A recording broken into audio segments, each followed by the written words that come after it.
नमस्कार, मी अमरीन खान. एडीएन बातमीपत्रात आपले स्वागत. आता एक नजर आजच्या ठळक घडामोडींवर. सुमारे 4 दशके रखडलेल्या हर्सुल रस्त्याच्या रुंदीकरणास अखेर चोख पोलीस बंदोबस्तात प्रारंभ. कारवाई दरम्यान वाहतुकीत बदल.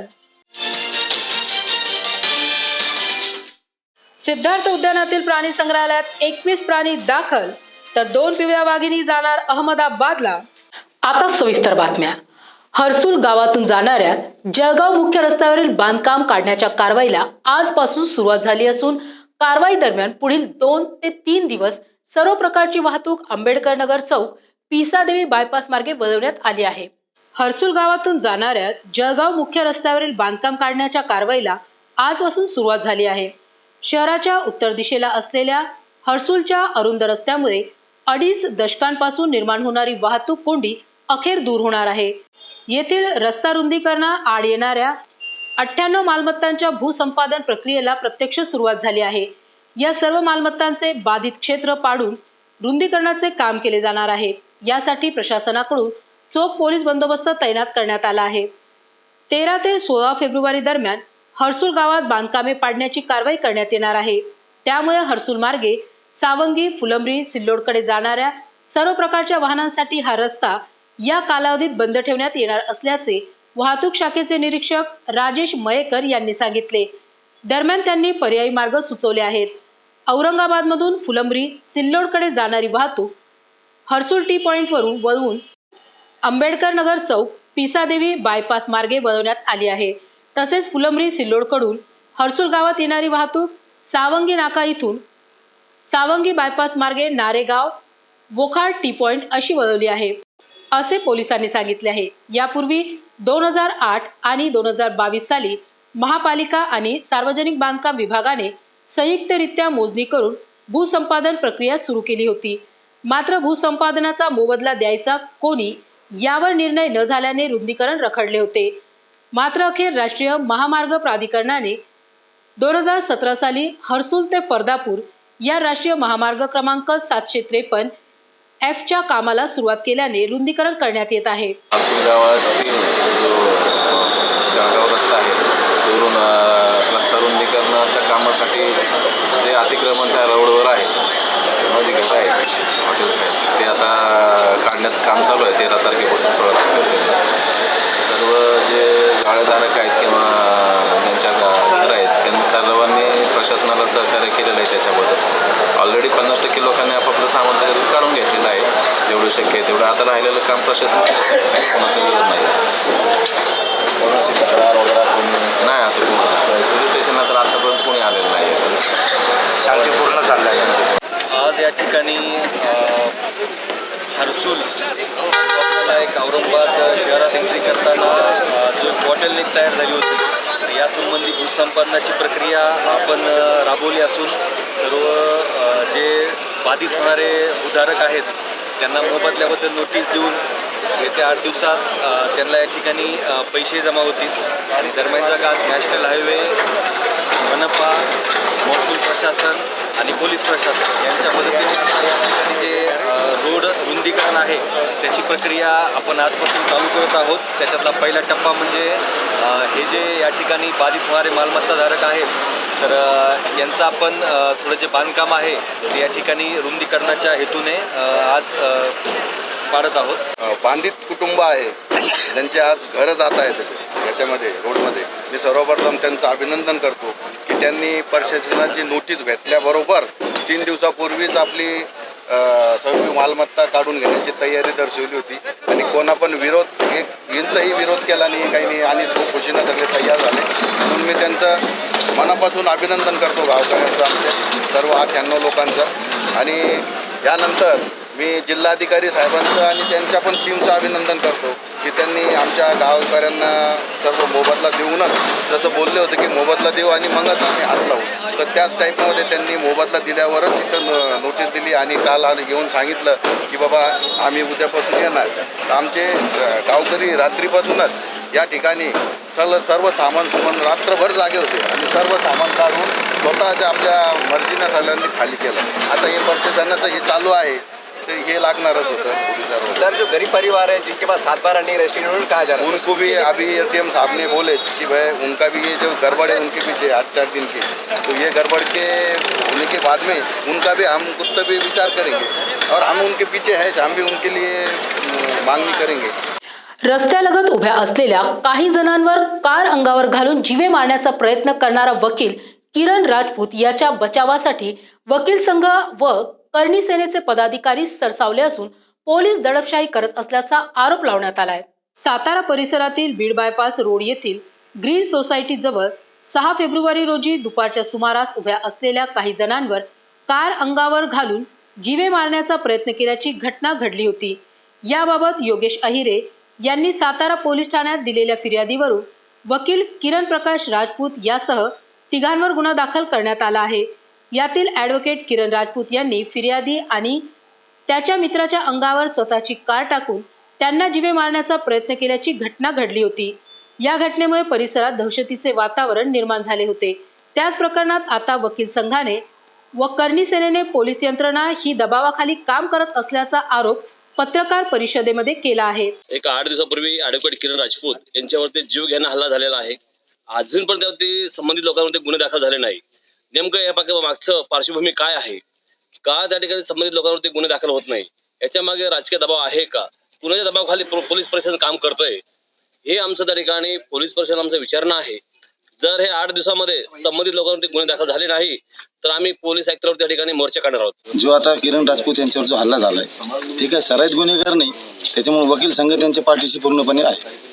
वकिलावर होणाऱ्या अन्यायासाठी वकील संघ त्यांच्या पाठीशी आहे. भविष्यात तुम्हाला काही वकिलांचा आता त्या संदर्भात काही न्यायासाठी आंदोलन हो, वगैरे जर याच्यावर काही झालं नाही तर वकील नक्की मोर्चा काढणार आयुक्तालयापर्यंत जाणार. याचा उद्देश एवढाच होता की किरण राजपूत, ॲडव्होकेट किरण राजपूत ज्या प्रॅक्टिस करतात औरंगाबाद जिल्हा व सत्र न्यायालयामध्ये, यांच्यावर दिनांक 5 तारखेला जो त्यांच्या घरावर आणि त्यांच्यावर जो हल्ला झाला, त्यांच्या संपूर्ण वास्तूची, प्रॉपर्टीची तिथे येऊन दगडफेक करून त्यांचा जीव घेणा हल्ला त्यांच्यावर झाला. त्यांच्या पोटावर मोठी जखम झाली आहे तीक्ष्ण हत्याराने. त्यासाठी ते हॉस्पिटलमध्ये होते 4 ते 5 दिवस कमीत कमी. आणि या संदर्भात त्यांच्या तक्रारीची आणखी कुठलीच दखल घेण्यात आलेली नाहीये. उलट जो व्यक्ती त्याच्या घरासमोर येऊन त्याला शिवीगाळ करत होता, त्याच्या तक्रारीवरनं कुठलाही 307चा गुन्हा सिद्ध होत नसताना 307च्या गुन्हे दाखल केले. न्यायालयाने अशा परिस्थितीमध्ये त्यांना सर्व बाबीची तपासणी करून अटकपूर्व जामीन दिल्यानंतर देखील ऑर्डर कन्सर्न पोलीस स्टेशनच्या अधिकाऱ्यांना देण्यासाठी जात असताना अशी माहिती मिळाली की दुसरा कुठला तरी गुन्हा त्यांच्यावर दाखल करून त्यांना परत अटक करण्याचे प्रयत्न चालू आहेत. या पद्धतीने जर इन्व्हेस्टिगेशन होत असेल किंवा या पद्धतीने कुठल्या एका व्यक्तीला जर न्यायव्यवस्था जर त्याच्या गुडघ्यावर आणत असेल आणि त्याला हॅरॅश करत असेल तर ही योग्य नाही. विनंती एवढीच आहे की फेअर आणि निपक्षपातीपणे या सर्व गोष्टीचा दोन्ही बाजूंचा विचार व्हावा.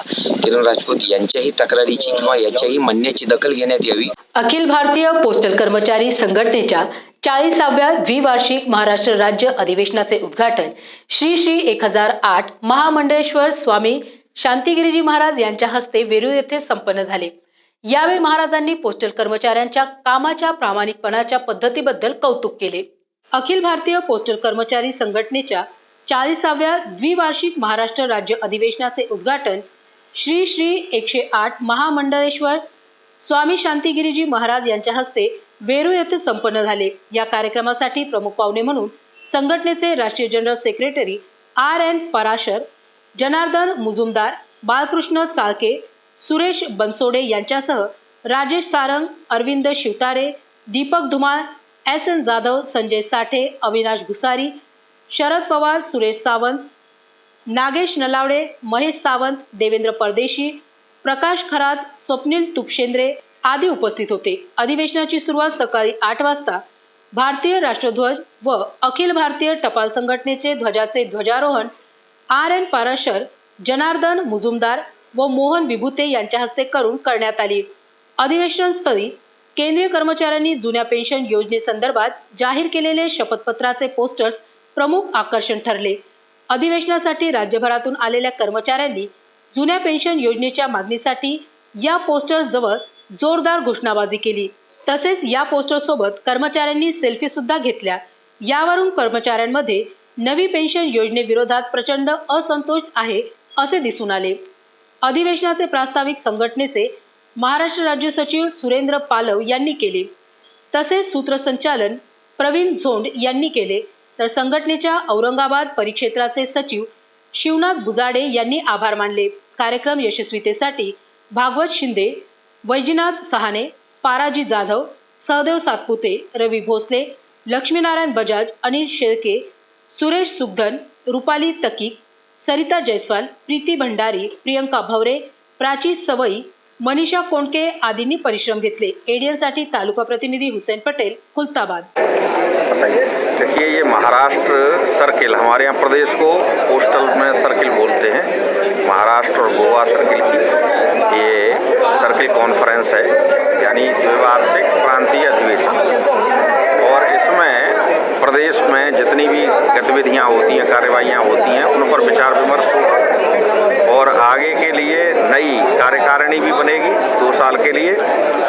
और जितनी समस्याएं आ रही हैं डाक विभाग के कर्मचारियों के सामने, उन सब पर भी विचार विमर्श होगा और प्रस्ताव लिए जाएंगे। इस समय जो सबसे प्रमुख समस्या है वो न्यू पेंशन स्कीम की है, क्योंकि इसके लिए पूरे देश भर में सारे विभागों के कर्मचारियों में आक्रोश है और ये एक जन आंदोलन के रूप में खड़ा हो गया है। Confederation of central government employees and workers और all India state government employees federation ने 8 दिसंबर को तालकटोरा स्टेडियम दिल्ली में एक नेशनल कन्वेंशन की थी और उसमें ये फैसला लिया कि एनपीएस को हटाने की मांग के साथ साथ ओपीएस को रेस्टोर करना, सारे विभागों का प्राइवेटीकरण बंद करना, कैजुअलाइजेशन, कॉन्ट्रैक्टराइजेशन, आउटसोर्सिंग ये सब बंद करना, कंपेंसनेट अपॉइंटमेंट कंपलसरी करना, 18 महीने का जो डीएडीआर रोक लिया है वो सब, ये सारी मांगों को लेकर के देश भर में चरणबद्ध तरीके से फेज्ड मैनर में आंदोलन चलाया जा रहा है। वो रॅबर फाउंडेशन आणि सिद्दीकी वेलफेअर सोसायटीच्या संयुक्त विद्यमाने ग्लोबल हाऊस येथे 50 महिलांना स्वावलंबी करण्यासाठी शिलाई मशीनचे मोफत वाटप करण्यात आले. रॅबर फाउंडेशन आणि सिद्दीकी वेलफेअर सोसायटीच्या वतीने ग्लोबल हाऊस या ठिकाणी अनेक महिलांना शिवणकामाचे प्रशिक्षण देण्यात आले. प्रशिक्षण घेतलेल्या या मुली आणि महिलांपैकी 50 महिलांना शिलाई मशीनचे मोफत वाटप एका कार्यक्रमाद्वारे करण्यात आले. यावेळी नादिया मुक्तदीर अन्सारी, डॉक्टर आयशा शोएब हाशमी, सैन्य दलाच्या सेवानिवृत्त अधिकारी सय्यदा फिरासत, जमाते इस्लामी हिंदच्या शहराध्यक्ष फैमुनिसा बेगम आणि दामिनी पथकाच्या लता जाधव यांच्यासह अधिकाऱ्यांची यावेळी उपस्थिती होती. ग्लोबल फाउंडेशनच्या वतीने वर्षभर रक्तदान शिबिर, कॅन्सरग्रस्त रुग्णांना मदत म्हणून मोफत औषधी आणि अन्नदान यासह अन्य सामाजिक उपक्रम नियमित राबविले जातात. त्याच पार्श्वभूमीवर महिलांना सबल करण्याच्या दृष्टीने सदर उपक्रम राबविला असून या कार्यक्रमाचे सचिव मसिउद्दीन सिद्दीकी आणि ग्लोबल टेक्निकल इन्स्टिट्यूटच्या संचालक सानिया सिद्दीकी यांच्या वतीने या कार्यक्रमाचे आयोजन करण्यात आले होते. It is a very big step taken by this foundation for all the empowerment for all females and for their self-employment. And they have distributed 50, as you can see, 50 swing machines over here, and you can see the happiness of all the females, because they have, in spite of having small babies and small kids, they have completed their course, and inshallah they will be going ahead with their sewing career. And I wish all the best to these females, and I hope that they end up to be fashion designers in the future, inshallah. And they stand up on their feet, they have their own recognition as individuals, and I wish all the best to the foundation to develop more such courses.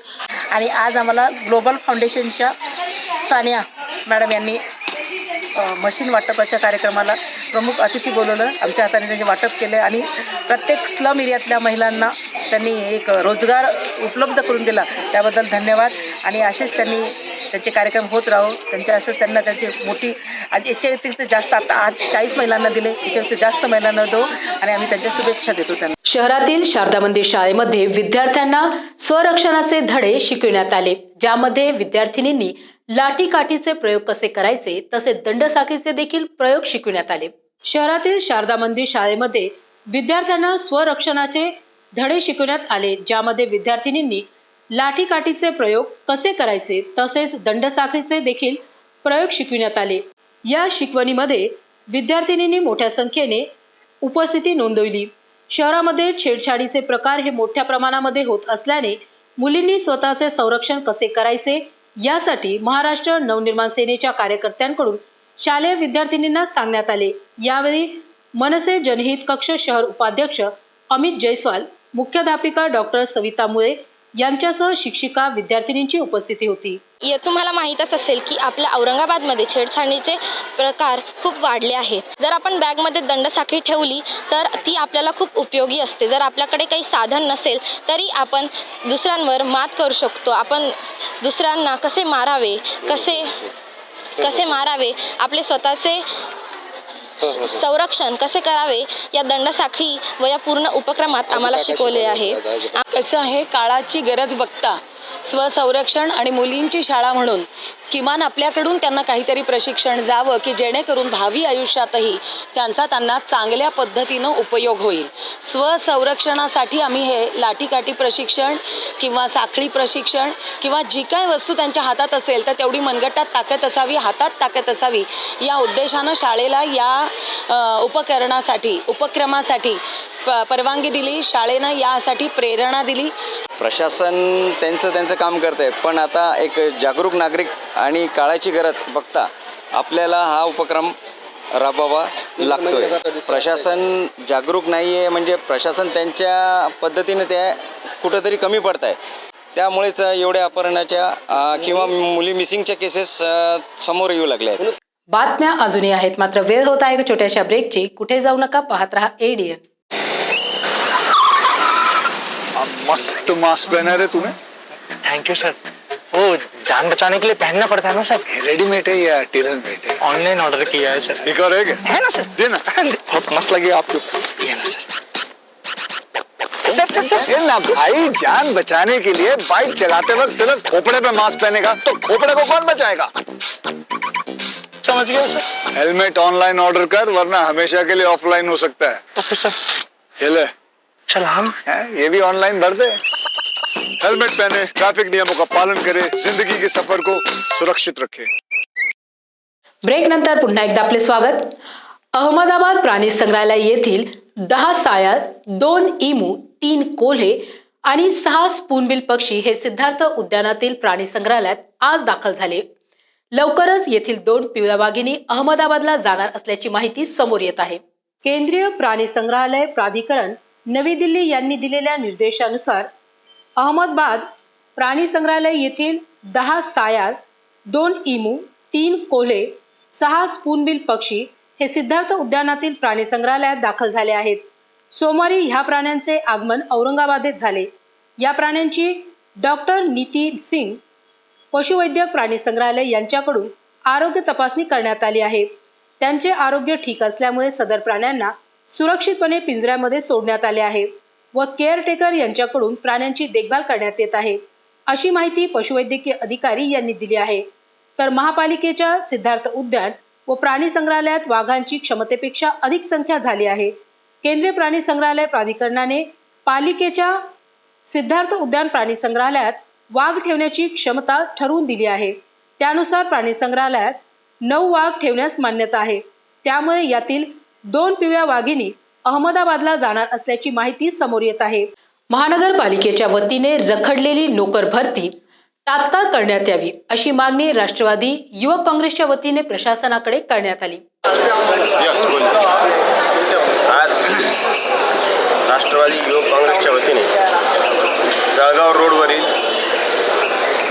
Doctor Babasaheb आंबेडकरांचा जो मंजूर झालेला पुतळा आहे, 2 वर्षांनी त्याचं काम जे रखडलं आहे ते या 14 एप्रिलच्या आधी तात्काळ पूर्ण करण्यात यावं, अशी राष्ट्रवादी युवक काँग्रेसच्या वतीने आम्ही मागणी केली आहे. व तसेच महानगर नगरपालिकेतील नोकर भरती असेल व अनेक ह्या G20च्या बाबतीत काही लिगल अतिक्रमणं पाडण्याचा डाव काही अधिकाऱ्यांनी रचलेला आहे. त्यांच्या विरोधात या ठिकाणी आम्ही निवेदन आयुक्त साहेबांना दिले. अतिशय पॉझिटिव्हली त्यांनी आम्हाला या ठिकाणी रिप्लाय केला व मौलाना आझाद कला, विज्ञान व वाणिज्य महाविद्यालयात पदवी वितरण समारंभाचे आयोजन आज करण्यात आले होते. यावेळी दिल्ली येथील जामिया मिलिया इस्लामिया विद्यापीठातील प्रोफेसर डॉक्टर नसीमुल हुदा यांची प्रमुख उपस्थिती होती. मौलाना आझाद कला, विज्ञान व वाणिज्य महाविद्यालयात पदवी वितरण समारंभाच्या प्रमुख पाहुणे म्हणून दिल्ली येथील जामिया मिलिया इस्लामिया विद्यापीठातील प्रोफेसर डॉक्टर नसीमुल हुदा हे होते. तर या पदवी वितरण समारंभाचे अध्यक्ष महाविद्यालयाचे प्राचार्य डॉक्टर मझहर अहमद फारुकी हे होते. यावेळी प्राचार्य डॉक्टर मखदूम फारुकी, डॉक्टर देहगान, प्राचार्य डॉक्टर गालिब हुंडेकरी, प्राचार्य डॉक्टर नवीदुस सहेर यांच्यासह महाविद्यालयातील प्राध्यापक, शिक्षकेतर कर्मचारी, पदवीप्राप्त विद्यार्थी मोठ्या संख्येने उपस्थित होते. सुरुवातीला कार्यक्रमाची सुरुवात पवित्र कुराणच्या पठणाने व विद्यापीठचे गीत वाजवून झाली. प्रमुख पाहुण्यांचा परिचय डॉक्टर JD शेख यांनी करून दिला. कार्यक्रमाचे सूत्रसंचालन डॉक्टर अपर्णा सराफ, डॉक्टर सय्यद उम्मुल खैर अस्मा तसेच डॉक्टर शेख मुसाक रज्जाक यांनी केले. तर आभार मोहम्मद आसिफ यांनी मानले. If you will stop your education here and do some other work, you will not get a chance to continue your further education. Here I would like to correlate this with my experience. After doing my MSc, I got CSIR JRF and I joined IICT Hyderabad to do my research work. In between, I got a permanent faculty position somewhere. I left my PhD there and I joined my faculty position. I am still repenting why I left my PhD and I joined a faculty position somewhere. So I will request all of you, although you are being graduated today, but I will request all of you to continue your education. Do not stop it till your goal is achieved. You request you to achieve your goal. Focus on your goal, achieve it. And how you are going to plan in determining your goal, I will request you to discuss with your dear and dear who are learned, your teachers, and of course your principal. Khultabad येथील Burhani English माध्यमिक व कनिष्ठ महाविद्यालय या शाळेचे वार्षिक स्नेहसंमेलन शनिवारी मौलाना आझाद महाविद्यालयाच्या प्रांगणात संपन्न झाले. विद्यार्थ्यांनी विविध कलाप्रकार सादर करून उपस्थितांची मने जिंकली.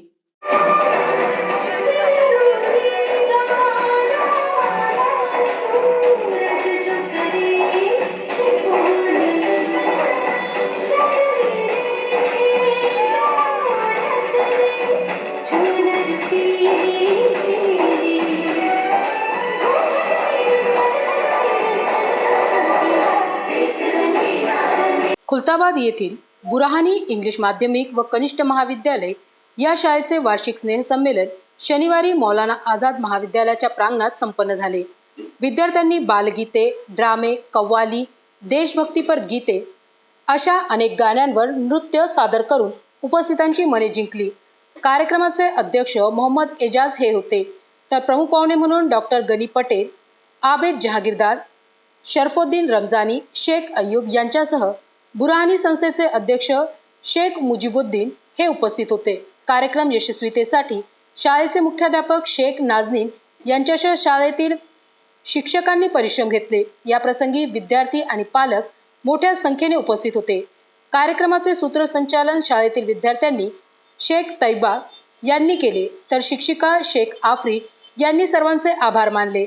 राष्ट्रीय स्वयंसेवक संघ जनकल्याण समितीच्या वतीने श्री गुरुजी पुरस्कार प्रदान सोहळ्याचे आयोजन वंदे मातरम सभागृहात करण्यात आले होते. यावेळी विविध क्षेत्रात उल्लेखनीय कामगिरी करणाऱ्या व्यक्तींना मानाचा पुरस्कार देऊन गौरविण्यात आले.